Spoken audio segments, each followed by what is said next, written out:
오늘 말씀의 제목은 성공 계획하기입니다. 여러분, 모든 사람들은 의심할 여지 없이 성공과 형통을 원합니다. 여러분들 이 자리에 예배를 드리는 어린이 여러분들이나 우리 할머니, 할아버지, 연세 드신 성도님들이나 혹시 나는 성공이나 형통 그다지 관심 없습니다 하는 분 계신가요?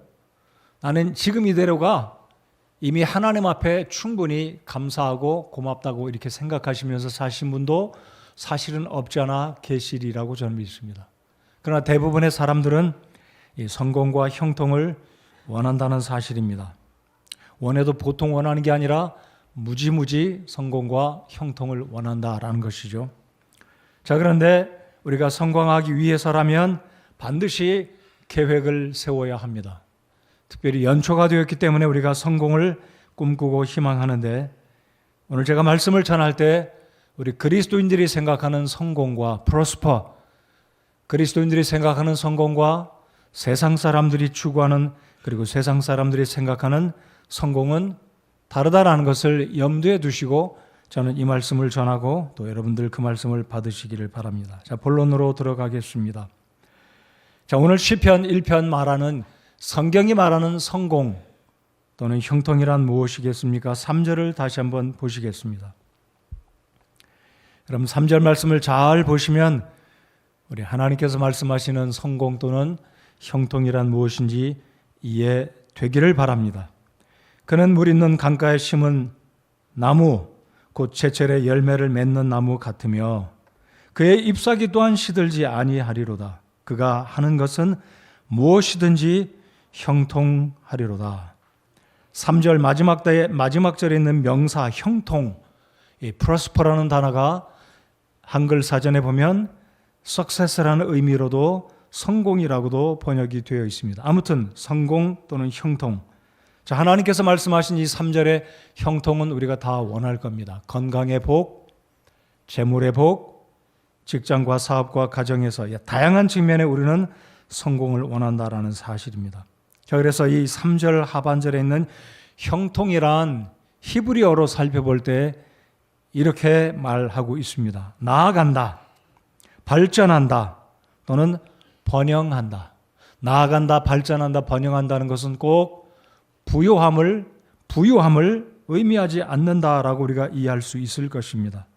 그래서 우리 어린이 여러분들로부터 우리 어르신 여러분 모두에게 이르기까지 과연 내가 올 한 해 하나님과 동행하면서 나의 삶의 여러 가지 영역 속에서 성공하고 형통하기 원한다면 시냇가에 심겨진 나무처럼 그 시절을 좇아서 열매를 맺어야 되는데 어떻게 할 것인지 이 말씀을 잘 이해하고 성공하고 형통하는 이 마음속에 바램, 하나님을 향한 이 바램과 열정을 품고 살아갈 때 하나님은 우리에게 성공을, 형통을 허락해 주실 것을 믿습니다. 여러분 성공하기 원하십니까? 저는 여러분이 성공하시기를 정말 원하십니다. 자, 일반적으로 세상 사람들이 생각하는, 아마 우리 아이들이 생각하는 성공이란 인기, 학교에서 공부 잘해서 좋은 대학 들어가는 것일까? 아마 이렇게 생각할 수도 있겠습니다. 경제적인 부유함, 많은 물질의 소유, 또는 직장에서 승진과 진급, 인기 이런 것이 성공이고 형통이라고 생각할 수도 있겠습니다만은요, 하나님은 그런 측면으로 오늘 시편 1편 전체를 통해 특별히 3절을 통해서 우리에게 형통한다라고 말씀하지 않는다는 것입니다. 자, 그렇다면 오늘 3절의 말씀을 다시 한번 집중해서 보시기 바랍니다. 자, 눈으로 한번 3절을 보시기 바랍니다. 그는, 저에게서 말하는 그는이 저와 여러분이 되기를 바랍니다. 그는 물 있는 강가에 심은 나무. 여러분, 이 한글 어렵지 않게 이해가 되실 겁니다. 심겨졌다와 자생했다라는 말은 분명히 다릅니다. planted라는 말과 거기서부터 잎사귀가 나오고 줄기가 나오고 자라난 나무는 분명히 다르다라는 사실입니다. 자, 그렇다면 이 강가에 물이 있는 곳에 심겨진 나무는 무엇을 의미하겠습니까? 그것은 바로 우리가 하나님을 알지 못하던 인생들이 바로 예수 그리스도 생명의 근원이 되시는, 생수의 근원이 되시는 그 예수님으로 인해서 우리가 생명을 얻게 되어 주님 안에 있다라는 의미로, 즉 구원받은 사람이 복 있는 사람이라는 전제로 이 시편 1편 3절에서 말하고 있습니다. 그는 물 있는 강가에 심은 나무 곧, 자 그렇다면 이 3절 상반절에서 강가에 심겨진 나무, 이 나무는 곧 어떤 나무입니까? 다시 말씀드리면 성공 형통하는 사람은 제철에 열매를 맺는 나무와 같다라는 것입니다. 이해가 되셨습니까? 강가에 심겨졌다, 거기서 싹이 나고 뿌리를 내린 게 아니라 누군가 의도적으로 물이 있는 곳에 가서 나무를 심어두었다, 식수했다는 뜻이죠. 이 나무를 가리켜서 형통하는 것에 대해서 제철에 열매를 맺는 나무와 같다. 다시 한번 제가 말씀드리면 강가에 심겨진 나무, 열매 맺는 나무가 곧 어떤 나무입니까? 형통하는 나무이다라는 것입니다. 자, 그래서 우리 여러분들과 제가 마치 강가에 심겨진 나무처럼 예수님을 알지 못하던 내가, 구원받지 못했던 내가, 하나님을 알지 못했던 내가 이제는 복음을 듣고 구원받아서 강가에 심겨졌고 주님 안에 거하고 주님께서 나를 지켜주시기에 내가 열매를 맺는 나무가 되고 있다라는 것을 성경은 형통이다라고 말한다는 거죠. 여러분, 요즘 과학시대에 우리가 살고 있기 때문에 겨울철에도 맛있는 딸기, 수박, 멜론, 이 제철에 나지 않는 겨울철에 상상도 못하는 이 과일들을 먹을 수 있습니다. 신선한 야채, 겨울철에 어찌 우리가 오이를 먹을 수 있겠습니까? 그러나 지금은 얼마든지 신선한 야채, 여름철 과일을 먹을 수 있습니다. 우리가 그런 말 하지 않습니까? 과일은 제철에 먹어야 맛이 있다. 눈을 지그치 감으신 분은 눈을 뜨십시오. 눈을 감으신 분은 제 말씀이, 하나님 말씀이 달콤해서 눈을 감으셨는지 모르지만 저는 눈 감고 들으시는 모습 보면 제가 좀 부담스럽습니다. 눈을 크게 뜨시고 잘생긴 저를 봐주시면 고맙겠습니다.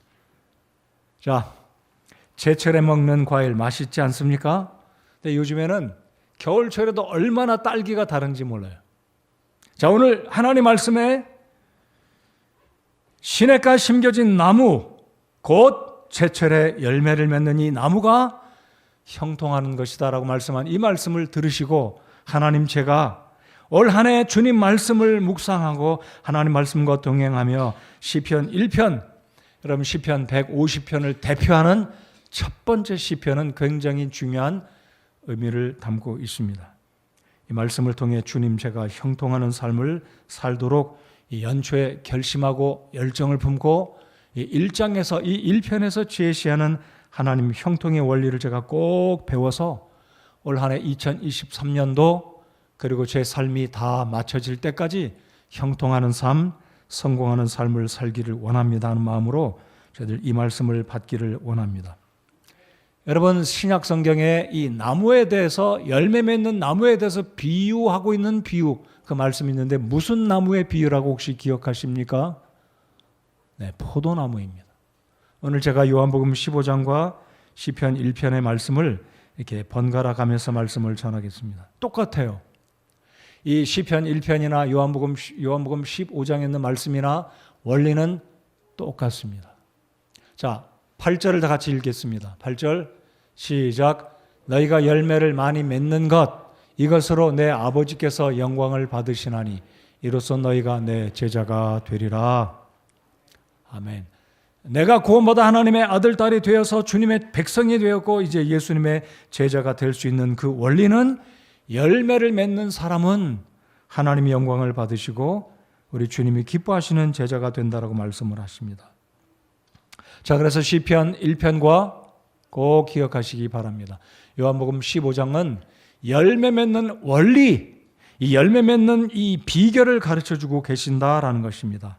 자, 그러면 이제 첫 번째는 성경이 말하는 성공과 세상 사람들이 말하는 성공은 다르다는 것을 말씀을 드렸고, 그렇다면 두 번째 대지로 건너가서 성경은 우리에게 어떻게 해야 열매를 맺고 있는지 시편은 우리에게 가르쳐주고 있다는 것을 꼭 기억하시기 바랍니다. 자, 그럼 시편 1편 2절을 함께 읽어보겠습니다. 2절 시작.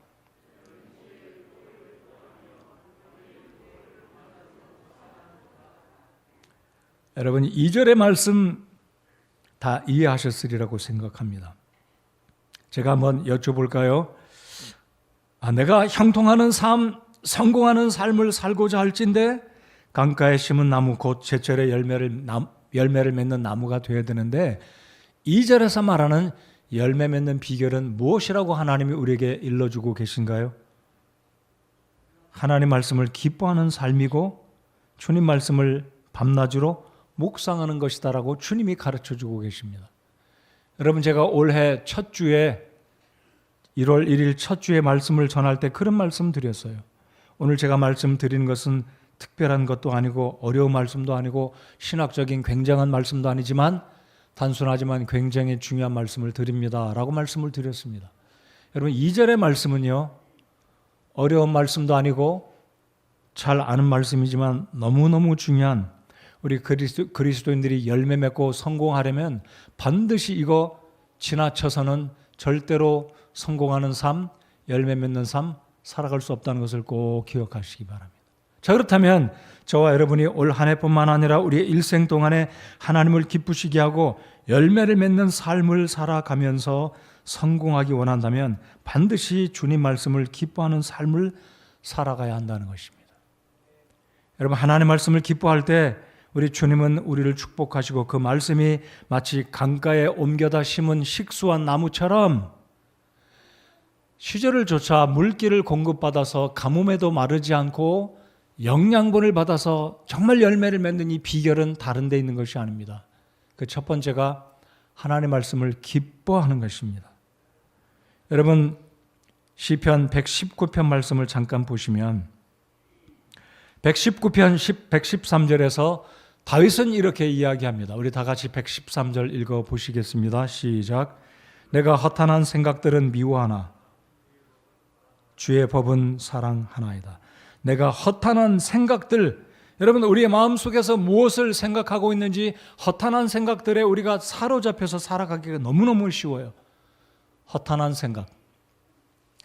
제가 오늘도 아침에 일찍이 눈이 떠졌어요. 제가 아침 일찍 일어나는 스타일은 아닌데 5시 반에 눈이 떠져서 철로역정을 또 읽었습니다. 철로역정을 절반쯤 읽는 가운데 우리가 어찌하면 세상을 살아갈 때 허황된 시장에 가서 세상 사람들이 고하고 팔고 사고 하는 허황된 시장에 가서 허영의 시장이라는 곳에 가서 잘못된 것들에 허탄한 생각 속에 빠져서 살아갈 수가 있기 쉬운지 참 마음속에 생각해 볼 때 저도 그렇고 우리 성도님들이 만약에 그렇다면 어떻게 해야 될 것인가. 허탄한 생각, 허황된 것에 우리의 마음이 팔려가지고 허황된 것을 쫓아간다면 이거 안 되겠다라고 다시 한번 생각을 해 보았습니다. 그래서 제가 조만간에 허황된 것, 허탄한 것 제목을 생각하며 말씀을 여러분과 함께 나누기를 생각해 보았습니다. 자, 허탄한 생각에 우리가 사로잡혀서 살아가기 너무 쉬운데 이 말씀이 우리에게 경고를 주고 있다는 거죠. 내가 허탄한 생각들은 미워하나 주의 법은 사랑하나이다. 자, 127절 우리 같이 한번 읽어보겠습니다. 시편 119편 127절 다 같이 스크린에 있는 말씀 곧바로 읽어볼까요? 시작.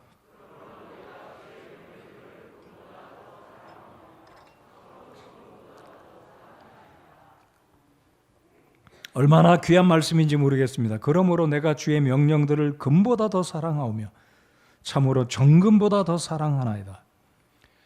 여러분, 과연 저 자신을 생각해 보면 내가 과연 하나님의 말씀을 금보다 더 사랑하는 사람일까? 아닐 때가 많이 있음을 발견합니다. 여러분은 어떠신가요? 정말 우리가 이 세상을 살아가면서 생명의 말씀보다 더 내가 사랑하는 그 무엇이 있다면 바로 우리가 허탄한 생각들 가운데 이 허탄한 생각들을 미워하고 마음을 다스리고 추스려서 하나님의 법을 사랑하는 오늘 시편 1편 3절에서 주님의 말씀을 기뻐하는 이것이 바로 성공의 원칙이라는 이 놀라운 비결을 알려주시는 우리 하나님의 이 축복들을 다시 한번 기억하고 하나님의 말씀을 정말로 기뻐하는 우리의 삶이 될 때 우리의 삶은 형통하고 성공한다는 사실을 우리가 기억해야 하겠습니다. 그래서 시편 19편입니다. 이번에는 19편 10절, 11절 저와 함께 목소리 맞춰서 같이 한 번 더 읽어보겠습니다. 이번에는 19편입니다. 이 19편도 다윗이 기록한 하나님의 마음을 기쁘게 했던 하나님의 사람이 기록한 시편입니다. 우리 같이 한번 19편 10절, 11절 읽어보겠습니다. 시작. 그것들은 금보다 참으로 많은 정금보다 더 사모해야 할 것들이며 또 꿀과 벌집보다 더 달도다.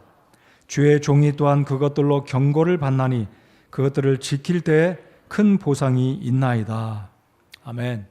여러분, 하나님 말씀을 우리가 정말 기뻐할 때 우리의 삶이 형통해질 수 있다는 이 사실을 정말 우리는 기억하고 잊지 말고 허탄한 것, 허황된 것에 우리의 마음이 쏠리지 않고 그것 때문에 우리 분주하지 말아야 되겠다는 사실입니다. 하나님 말씀을 기뻐하는 삶. 자, 3절 시편 1편 3절로 다시 돌아오셔서 자, 형통하는 비결은 시편 1편에서 3절 상반절에는 무엇이라고 말씀하셨다고요? 하나님 말씀을 기뻐하는 것입니다. 정말로 기뻐하는 것, 사모하는 것입니다. 이 말씀을 읽을 때 힘을 얻고 송이 꿀보다도 달콤하게 느껴지는 바로 이것이 우리의 삶이 되어야 되는데, 여러분, 우리가 예수님 믿은 지 오래되면 말씀을 꽤나 알고 있다고 우리 스스로가 착각하고 있으면, 여러분, 목사들이 하나님 말씀을 잘 아는 사람들은 아닌가요? 하나님 말씀을 학교에서 전문기관에서 8년을 공부하고 학위도 나름대로 받았습니다. 그러나 제가 늘 자성하고 하나님, 제가 성경을 읽을 때 이 말씀을 제가 수십 번 읽었지만 새로운 마음으로 읽게 해달라고 기도하고 눈을 뜨게 해달라고 기도하고, 그래도 때로는 신선한 마음으로 읽지 않고 있는 모습을 볼 때 제가 얼마나 교만한지 하나님 앞에 부끄러운 마음을 품습니다. 여러분, 성경을 읽을 때 이 말씀을 잘 아는 것이지, 저 설교 들어봤지, 이렇다면 우리는 하나님의 말씀을 기뻐하기가 참 쉽지 않을 것입니다. 제가 고백하지 알 수 없는 것은 제가 때때로 하나님 말씀을 알기 때문에 똑같은 구절 10번 읽어도 새롭게 느껴지지 않을 수도 있어요. 그러나 20번 읽고 30번을 읽으면 우리 하나님께서 놀라운 것을 깨닫게 해주시고 보여주시는 것을 느낄 때가 10번, 20번이 아닙니다. 제가 한두 번이 아니라고 말씀드립니다. 10번, 20번이 아닙니다. 이런 복들이 여러분에게도 임하기를 바랍니다. 제가 말씀드리고자 하는 것은 우리는 묵은 신자, 묵은 성도가 돼서는 안 될 것입니다. 묵은 성도가 되면 성경을 읽을 때 기뻐하는 마음 갖지 않기 때문입니다. 저 설교 들어봤는데 목사님 또 설교하시네. 저 말씀 나 읽어봤는데 이거 오늘 그냥 대충 빨리 읽어야 되겠네. 이렇게 할 때 우리의 마음은 하나님 말씀을 기뻐할 수가 없게 된다는 겁니다. 여러분, 우리가 정말로 하나님 말씀을 기뻐할 때 하나님은 우리를 복 주신다는 거 꼭 유념하시기 바랍니다. 이것이 바로 형통하는 삶의 원리다. 이것이 바로 성공하는 삶의 원리라는 것을 하나님이 아예 정해주셨고 우리에게 일러주고 계신다는 것을 시 1편 3절에서 꼭 기억하시기 바랍니다. 하나님 말씀을 기뻐하는 성도가 되시기 바랍니다. 하나님 말씀을 기뻐할 때 내 영이 기뻐합니다. 힘들 때 하나님 말씀이 우리를 얼마나 그렇게 위로하시고 새롭게 하시고 나의 못된 부분, 교만한 부분을 보게 하시고 다 내려놓고 하나님이 우리를 축복해 주시는 길로 인도하시는지 모르는 것입니다. 그래서 하나님 말씀 기뻐하는 저와 우리 모든 성도님들 되시기를 바랍니다. 자, 이제 두 번째, 형통의 원리가 1절, 3절 하반절에 있다고 말씀드렸습니다. 그것이 무엇이라고요? 그분의 율법을 밤낮으로 묵상하는 것입니다. 자, 1절, 3절 하반절을 같이 한번 읽어보겠습니다. 그분의 율법을 시작. 그분의 율법을 밤낮으로 묵상하는도다. 묵상하는도다. 밤낮으로. 밤낮이면 하루 24시간 자나깨나라는 의미로도 볼 수 있어요. 자나깨나. 묵상하는데 어떤 경우는 방해받지 않을 수 있어요. 묵상하는데 어떤 사람이 내가 마음속으로 하나님 묵상하는 거 모를 수도 있어요. 여러분, 출근해서 일을 열심히 해야 되겠지만 때때로는 내가 집중해서 일을 하지 않는 시간에는 마음속으로 묵상하셔도 됩니다. 설거지하면서도 묵상하셔도 됩니다. 운전하면서도 묵상하셔도 됩니다. 여러분, 묵상하는 것이 얼마나 우리에게 큰 복인지 하나님께서 우리에게 그렇게 가르쳐 주신다는 거죠. 여러분, 이 시냇가에 심겨진, 강가에 심겨진 이 나무는 제철에 열매를 맺는다고 하는데, 여러분, 이 나무가 강가에 있으면, 양분이 공급되면 햇볕이 잘 드는 그곳에 이 나무 스스로가 열매를 맺어요. 스스로가. 그래서 우리의 삶에도 하나님 말씀을 기뻐하고 묵상하게 되면 우리 주께서 우리에게 형통의 삶으로, 성공의 삶으로 분명히 인도하신다는 것을 우리 모든 성도님들 꼭 기억하시고, 요한복음 15장을 잠깐 열어보시겠습니다. 요한복음 15장입니다. 요한복음 15장을 아예 펴서 열어보시기 바랍니다. 우리 예수님께서 요한복음 15장과 이 시편 1편의 말씀을 어쩌면 그렇게 똑같이 말씀의 원리를 우리에게 가르쳐주고 계신지 모르겠습니다.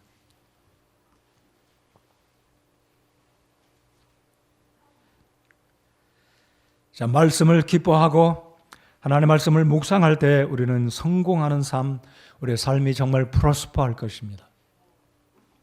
자, 15장 3절을 다 같이 한번 읽어보실까요? 15장 3절 시작.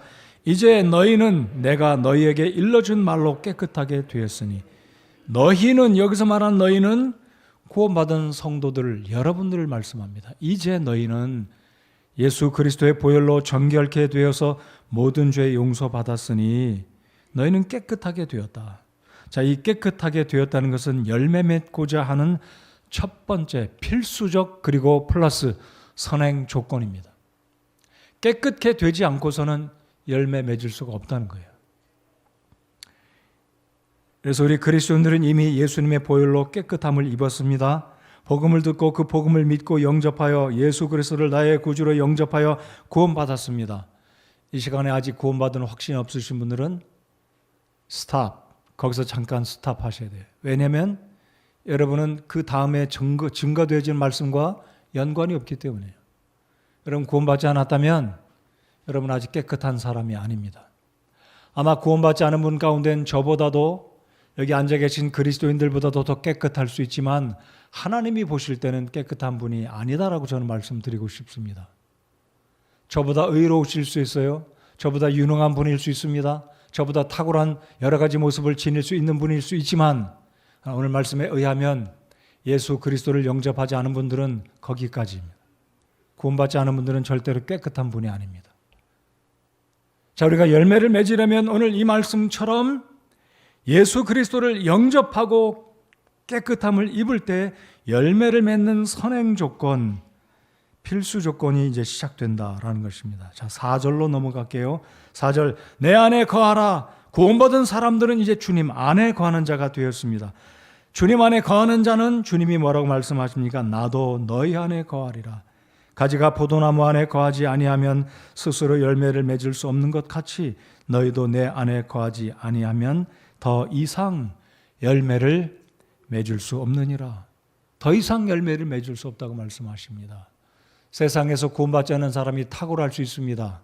굉장한 언론, 정치 분야, 과학 분야, 의료 분야, 교육 분야, 다양한 분야에 굉장한 탁월할 수 있겠지만 주님 안에 거할 수는 없고, 오늘 주님이 말씀하십니다. 더 이상 열매를 맺을 수 없다. 자, 그러니까 세상적으로는 성공할 수 있다는 거죠. 세상적으로는 성공할 수 있습니다. 돈 많이 벌 수 있어요. 장관, 의원, 정치가, 권력가, 회사 CEO, 눈 뜨십시오. 자, 그럴지라도 하나님의 측면에서는 그 사람은 결코 성공한 사람이 아니다라는 것을 꼭 기억하시기 바랍니다.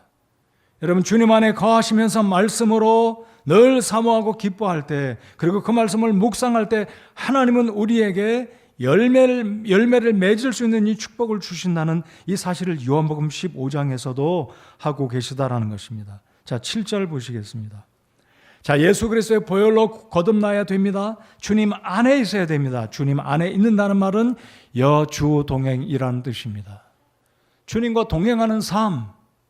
자, 7절 다 같이 읽어보겠습니다. 7절 한 장을 넘기셔서 시작. 너희가 내 안에 거하고 내 말들이 너희 안에 거하면 너희가 원하는 바를 구하라. 그러면 그것이 너희에게 이루어지리라. 그러면 너희에게 너희가 원하는 그것들이 이루어질 것이다. 즉 기도하라는 것입니다. 여러분 구원 받으셨습니까?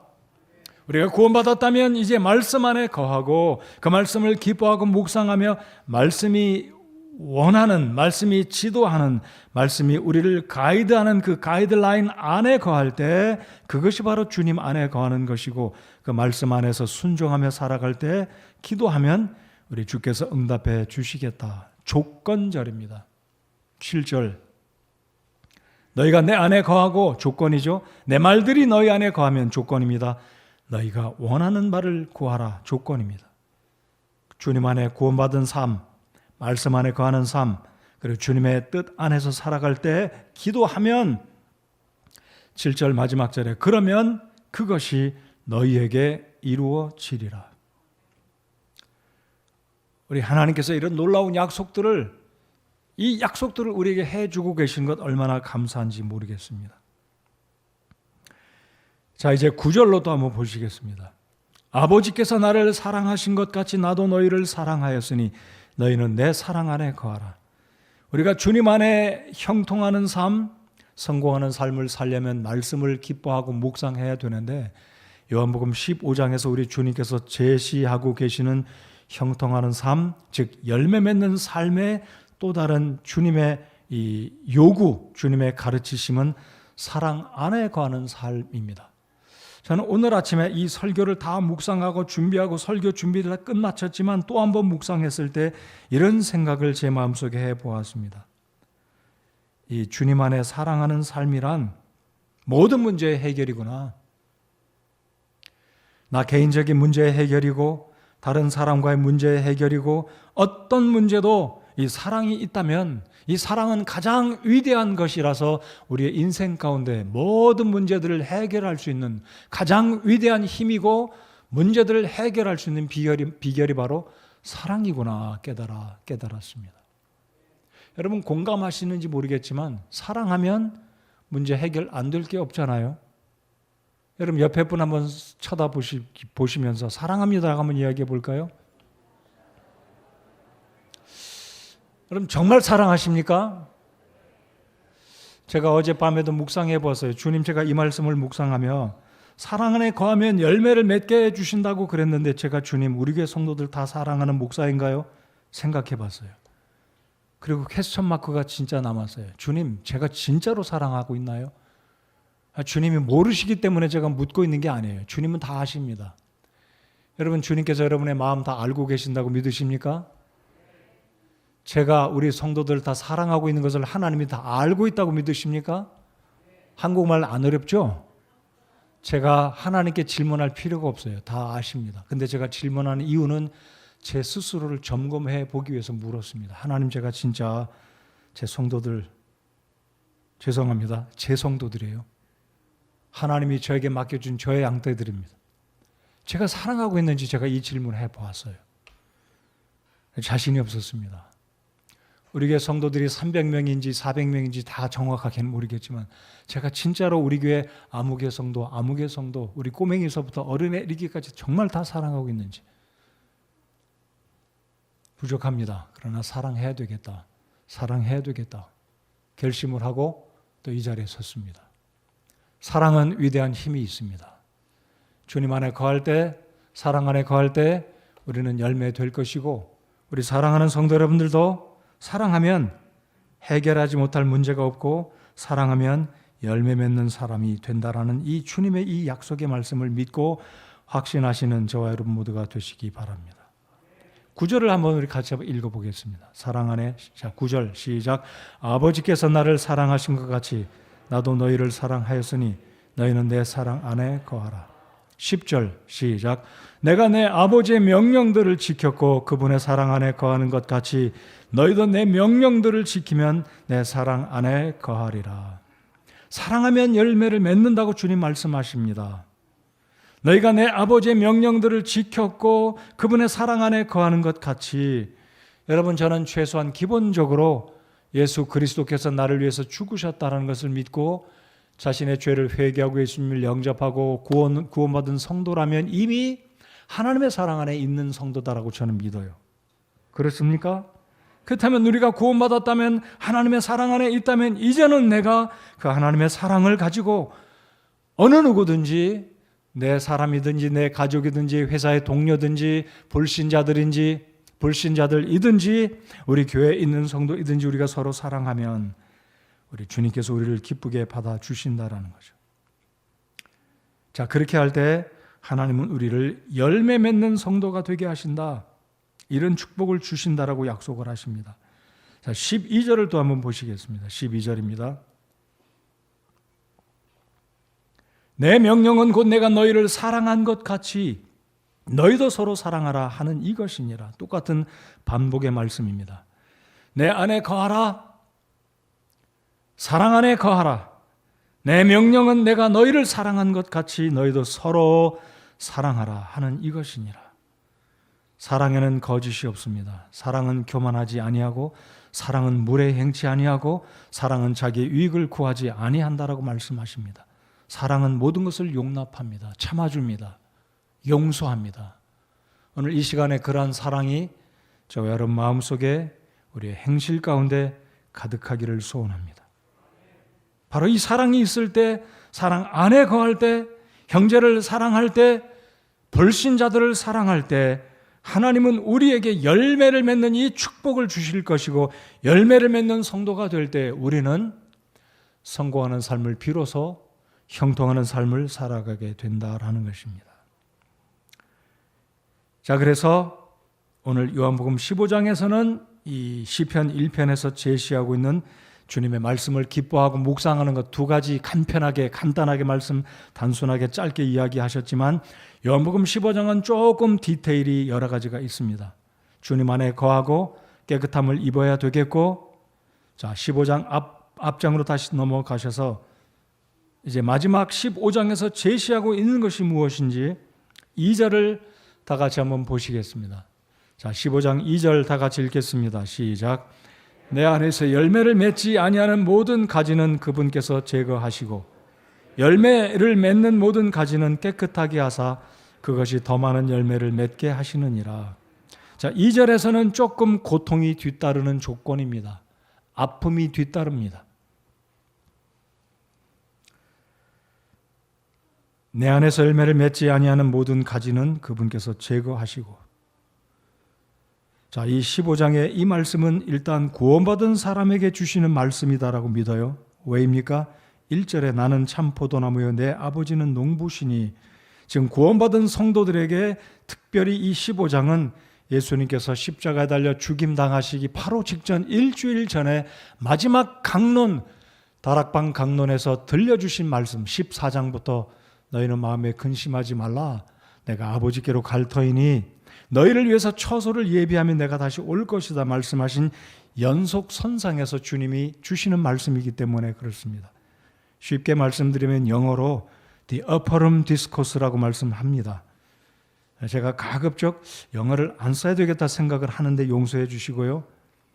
그렇게 영어로 말씀을 드리면 영어권에서 살다 오신 분들은 더 빨리 이 감동이 있을 것 같고 영어를 좀 잘 아시는 분에게 도움을 주시기 위해서 저도 영어를 잘 못하지만 간혹가다 영어를 쓰기 때문에 양해해 주시면 고맙겠습니다.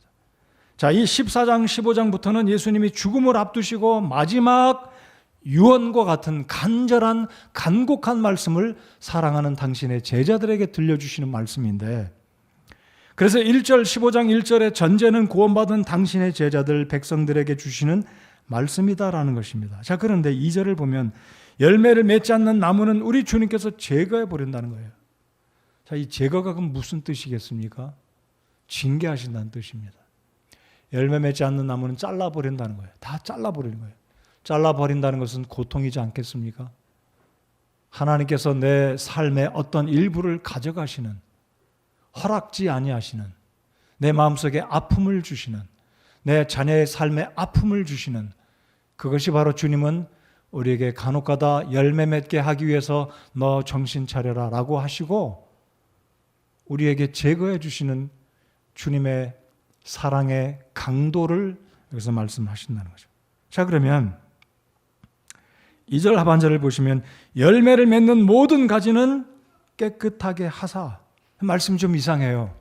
아니, 열매를 맺으면 가만히 둬야지 아니 주님 작년에 포도송이를 그렇게 많이 따셨으면 그 가지를 바라보시고 기뻐하시고 박수치고 쓰다듬어 주시고 어여삐 여겨 주셔야 되는데 이제 새로운 계절을 맞아서 포도 계절을 맞이하기에 앞서서 열매를 맺지 않는 가지는 제거해 버리지만 열매를 맺는 모든 가지는 깨끗하게 하신다고 그랬어요. 묵은 가지를 벗겨내는 거죠. 깨끗하게 한다는 것은 아픔일 수 있어요. 그러니까 우리가 하나님 앞에 열매를 맺기 위해서는 오늘 이 15장 2절의 말씀 계속해서 3절, 4절, 9절, 10절, 12절을 보았지만 이 2절을 제가 마지막 읽는 이유는 무엇이냐면 올 한 해도 내가 주님 열매를 맺고 성공하고 형통하는 삶을 살려면 하나님 말씀을 기뻐하고 그 말씀을 늘 묵상하며 살아야 되는데 혹시 내 마음속에 다른 것에 한눈이 팔려가지고 허탄한 것에 정신이 팔려가지고 엉뚱한 것에 내 마음이 집중해 있으면 주님은 작년에 열매를 맺었던 나를 주님이 더 열매를 맺게 하려고 나를 깨끗게 하신다. 즉 하나님 앞에 내가 올 한 해 주님을 기쁘시게 하는 열매 맺는 그리스도인이 되기 위해서는 깨끗해야 된다는 거예요. 마음도 생각도 깨끗해서 하나님의 올 한 해 나를 성공하는 삶으로 나를 축복하시기 위해서는 열매를 맺은 성공하는 삶을 살고 있음에도 불구하고 올 한 해도 또다시 마음을 새롭게 하고 나 자신을 살펴보고 객관적인 입장에 서서 나를 살펴보고 하나님의 말씀으로 나를 철저하게 저울질하고 잘못된 것이 있지 않는가 나를 깨끗하게 할 때 주님은 우리를 열매 맺게 하신다라는 사실을 이 15장 2절을 통해서 확신하시는 저와 여러분들 되시기를 바랍니다. 자, 그러면 이제 15장을 통해서 우리가 열매를 맺게 되면 결과가 무엇인지, 자, 지금까지 우리가 맺어야 되는 열매는 돈이나 세상의 인기나 부귀 영화가 아니라 성경적인 성공은 열매 맺는 것이다라고 말씀드렸습니다. 그리고 열매를 맺기 위해서는 시편 1편 3절 두 가지 하나님의 말씀을 기뻐하고 어떤 것보다 하나님의 말씀을 기뻐하고 그 말씀을 묵상하고 그리고 요한복음 15장에서는 열매를 맺기 위해서 몇 가지를 말씀드렸습니다. 주님 안에 거하고 구원받아야 되고 그리고 하나님 말씀 안에 순종하고 주님과 동행하고 그리고 기도로 하나님의 필요한 주님이 주시는 것을 기도로 응답받을 때 그리고 회개하는 삶을 살 때 주께서 열매를 맺게 한다고 말씀을 드렸습니다. 자, 그러면 주보의 설교 세 번째 대지를 보시면서 열매 맺는 결과가 무엇인지 자 15장 8절을 같이 보시겠습니다. 자 15장 요한복음 15장 8절입니다. 성도 여러분들 열매 맺기 원하십니까? 자, 그러면 열매 맺을 때 어떤 삶이 어떤 결과가 주어지는지 8절 같이 읽겠습니다. 우리가 방금 읽었어요. 같이 읽겠습니다. 시작. 너희가 열매를 많이 맺는 것 이것으로 내 아버지께서 영광을 받으시나니 이로써 너희가 내 제자가 되리라. 열매를 많이 맺으면 어떻게 된다고요? 내 아버지께서 하나님 아버지께서 여러분 하나님이 여러분의 아버지라고 믿으시나요? 저는 아들 셋을 키우고 있지만요. 지금도 키워요. 성인들이 된 25, 27, 28, 26, 31 된 아들들을 키우고 있지만 아들들이 부모를 기뻐하는 게 얼마나 아들들의 의무인지 저는 이제 이런 측면으로 생각하면서 우리 아버지 하나님을 기뻐해 드리는 것이 내 본분이구나. 바로 이것이 성도들의 본분이구나. 성도 여러분들 우리 아버지 하나님을 기쁘게 하는 본분을 다할 수 있는 여러분과 제가 되기를 바랍니다. 아버지를 기쁘게 해야 돼. 이게 진짜 성도의 본분이고 이게 진짜 성도의 가장 그리스도인들의 이게 진짜 본분이구나.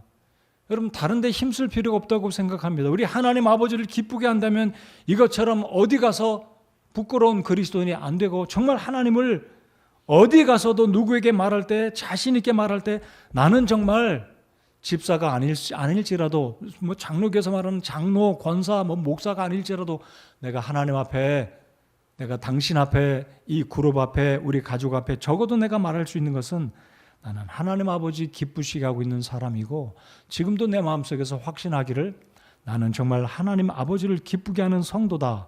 이 확신이 있다면 우리는 어디 가서도 떳떳한 그리스도인으로 살아갈 수 있다고 저는 믿습니다. 하나님 아버지를 기쁘게 하는 아버지를 기쁘게 하는 성도가 되기를 바랍니다. 자, 그러면 열매 맺을 때 어떤 결과가 있다고 주님 말씀하십니까? 4절을 보시겠습니다. 두 번째로 8절 하반절입니다. 8절 하반절. 이로써 너희가 내 제자가 되리라. 자, 첫 번째는 하나님 아버지를 기쁘게 해서 영광을 드리게 된다고 말씀하며 너희가 내 제자가 되리라. 여러분, 예수님의 참 제자가 되기를 원하십니까? 아버지를 기쁘시게 하고 우리 주님을 기쁘시게 하는 제자가 될 수 있다는 것이에요. 내가 주님의 제자가 된다. 내가 주님의 제자로 살고 있다. 자, 세 번째, 요한복음 15장 10절입니다. 같이 한번 또 읽겠습니다.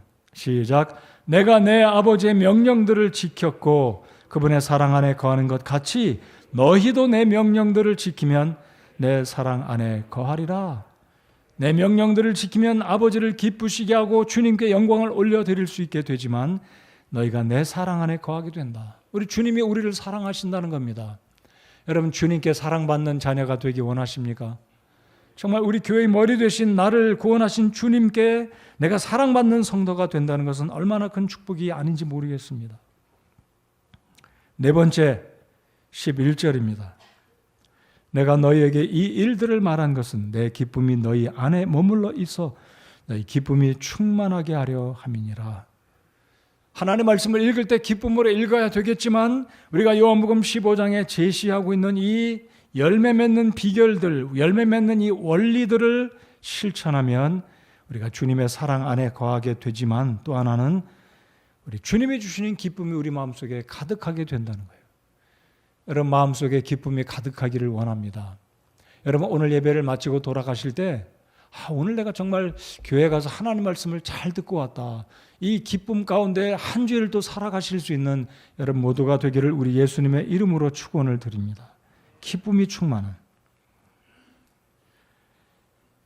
오늘 말세된 이 시대에 우리가 하나님과 동행해야 되는 이 시대에 여주 동행하기로 올 한 해 결심을 하고 살아가지 않습니까? 주님과 동행해야 되겠다. 여주 동행. 그러면서 주님 말씀을 읽고 기뻐할 때 내 마음속에 정말로 세상에 주는 기쁨이 아니라 직장에 출근해서 때때로는 기쁜 일도 있지만 때때로 그렇지 못할지라도 살아가는 것이 힘들지라도 여전히 주님이 주시는 기쁨이 있을 때 얼마나 살맛나고 힘이 나겠습니까? 이러한 기쁨이 여러분과 저의 마음속에 가득한 정말 이 축복이 있는 저와 여러분의 삶이 되기를 정말로 소원합니다. 하나님 말씀에 따라 순종하면 바로 오늘 요한복음 15장에 있는 원리들에 입각해서 살아가면 주님께서 우리의 마음속에 기쁨을 주신다라고 저는 믿습니다. 여러분, 잠언 23장 4절에 이런 말씀이 있습니다. 부자 되려고 수고하지 말고 내 자신의 지혜에서 떠날지어다. 23장 4절 같이 한번 읽어볼까요? 정말 이 말씀을 잘 유념해서 읽어보시기 바랍니다. 우리 같이 읽겠습니다. 시작. 부자 되려고 수고하지 말고 내 자신의 지혜에서 떠날지어다. 내 지혜에서 떠나라는 거예요. 여러분, 우리는 진짜로 부자 되려고 얼마나 노력하는지 몰라요. 우리 집사님들 회사 경영하실 때 부자 되려고 노력하지 마시기 바랍니다. 부자 되려고 하면 그 결과는 나를 찌르게 된다고 그랬어요. 부자 되려고 하지 마시고 하나님의 사랑받으려고 노력하시고 하나님 말씀 안에 거하려고 노력하시면 나머지는 주님이 다 더해 주십니다. 믿으십니까? 다 더해 주세요. 내가 노력하지 않았는데, 계획하지 않았는데 갑자기 하나님이 축복해 주시면 감당할 수 없는 축복이 다 오는 줄 저는 믿어요. 부자 되려고 노력하지 마시고 내 지혜에 의지하지 말고 말씀 안에 거하고 하나님 말씀을 기뻐하고 이 말씀을 묵상하면 주님이 알아서 다 우리를 축복하시리라고 믿습니다. 또한 디모데전서 6장 9절 10절에 이런 말씀이 있습니다. 우리 같이 한번 더 읽어보겠습니다. 여러분, 우리는 얼마나 부자 되려고 애쓰고 밤낮으로 묵상하는 하나님 말씀을 밤낮으로 묵상하기보다 밤낮으로 이렇게 살려고 할 때가 우리에게 있기 때문에 다시 한번 오늘 이 말씀을 염두에 두고 이 말씀을 붙들고 한 주일 동안 살아가시는 저와 여러분들 되시기 바랍니다. 9절 10절 같이 읽습니다. 시작. 그러나 부유하게 되고자 하는 자들은 사람들을 파멸과 멸망에 빠지게 하는 시험과 올무와 여러 가지 어리석고 해로운 욕심에 떨어지느니라. 돈을 사랑함이 모든 악의 뿌리이니 어떤 자들이 돈을 탐내다가 믿음에서 떠나 잘못하고 많은 고통으로 자기를 찔러 꿰뚫었도다. 그렇습니다.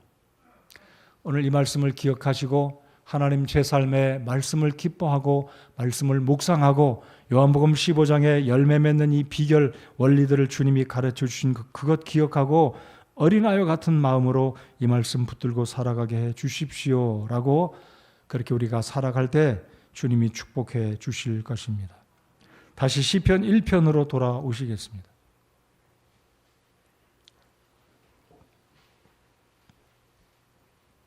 우리 성도 여러분들 말씀을 척하면 척하고 이해하셨으리라 믿습니다. 제가 오늘 말씀드린 거 어렵지 않으셨죠? 어려우셨나 보다. 어렵지 않으셨으면 네 한번 해보십시오. 안 어려우셨죠?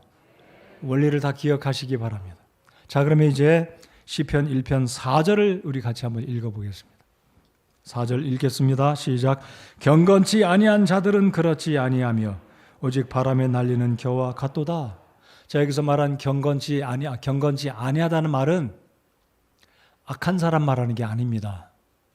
나는 적어도 예수님 믿으니까 봄나게 주일날이면 교회 가니까 그래도 경건하게 사는 사람이다. 이런 차원의 말씀이 아니라는 거예요. 여기 4절에서 말하는 경건치 아니한 자란 예수님을 도무지 믿지 않는 사람들을 말합니다. 여러분, 이 세상 불신자들 가운데 착한 사람 많이 있어요. 자선단체에 NGO 단체에 일생을 걸고 전쟁터에 가서 취재하고 불쌍한 사람 돕고 좋은 사람 부지기수입니다. 근데 하나님의 시각에서 볼 때 그들은 경건치 아니한 자예요. 왜입니까? 예수님을 영접하지 않으니까요. 하나님의 이 진리의 말씀을 떠나서 자기 지혜대로 자기 뜻대로 살아가고 있기 때문에 안타깝지만 하나님은 그들을 가리켜서 경건치 아니한 자들이다라고 말씀을 하고 있습니다. 동의하십니까? 그들이 어떤 삶을 산다 할지라도 하나님은 이렇게 말씀하지 않습니까? 오직 바람에 날리는 겨와 같도다. 자, 5절. 그러므로 경건치 아니한 자들이 심판때 서지 못하며 죄인들이 의로운 자들의 회중에 들지 못하리로다.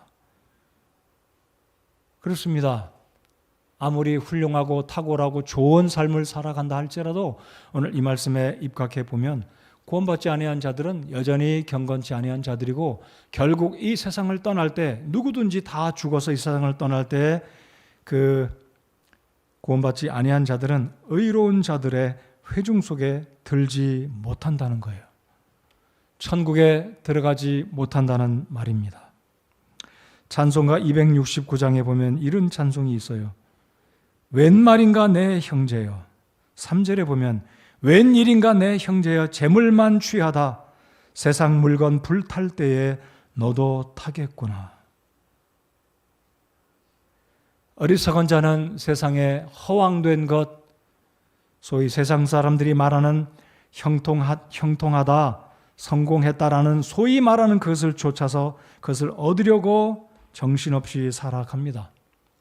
그러나 우리는 정신을 차리고 오늘 말씀에서 제가 여러분 강조해 드린 것처럼 오늘 하나님이 말씀하시는 성공하는 삶이란, 형통하는 삶이란 인기를 얻고 부자 되고 권력을 누리고 권세를 얻고 회사에서 빠른 속도로 진급하고 승진하는 삶, 그것일 수 있겠지만 그것이 아니라는 거예요. 하나님이 말씀해 주시는 성공하는 삶이란, 형통하는 삶이란 열매를 맺는 삶이다.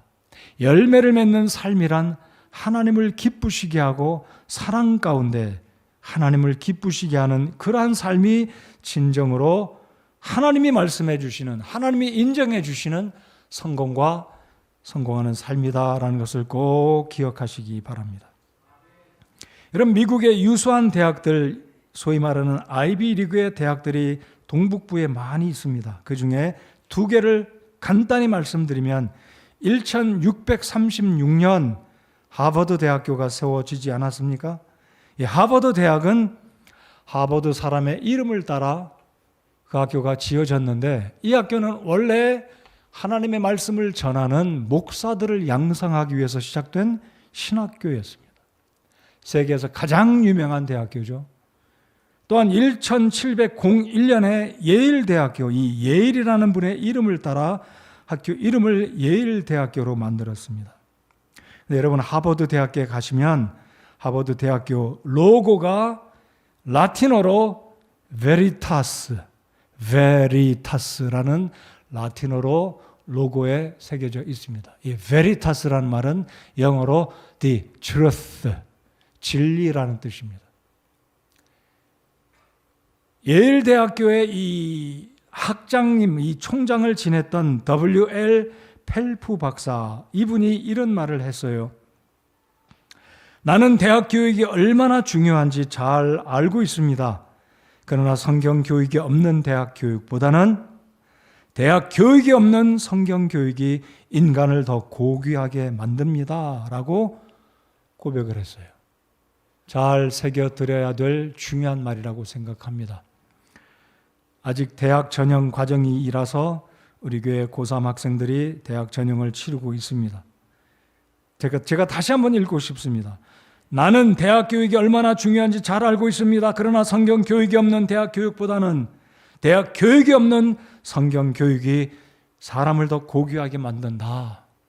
미국의 그 유명한 예일 대학교나 하버드 대학교가 처음에는 진리로부터 하나님의 사람답게 열매 맺는 세상의 부귀를 추구하고 명예와 권력을 추구하고 인기를 추구하는 것이 사람의 성공이다라는 그 개념을 뛰어넘어서 하나님의 말씀이 진리라는 이 학교의 모토, 이 학교의 표어가 될 만큼 세계에서 가장 유명한 대학들은 그렇게 하나님의 말씀으로부터 시작이 되었다라는 것을 기억하시기 바랍니다.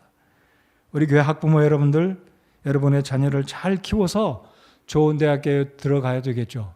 그러나 그것이 아니라, 그것이 전부가 아니라 하나님을 모르고 하나님을 떠난 인생이 아니라 하나님의 말씀을 무시하는 인생이 아니라 하나님의 말씀 안에서 거하는 성경에 말하는 진정한 성공, 형통은 열매 맺는 삶이라는 것. 돈보다 열매 맺는 삶을 살아가는 것이 바로 하나님이 말씀하시는 성공이라는 것, 이것이 형통이라는 것을 기억하는 우리 학부모님들이 되시고 저와 여러분 우리 교회 모든 성도들이 되어야 할 것입니다. 성공하는 삶을 살아가기 원하십니까?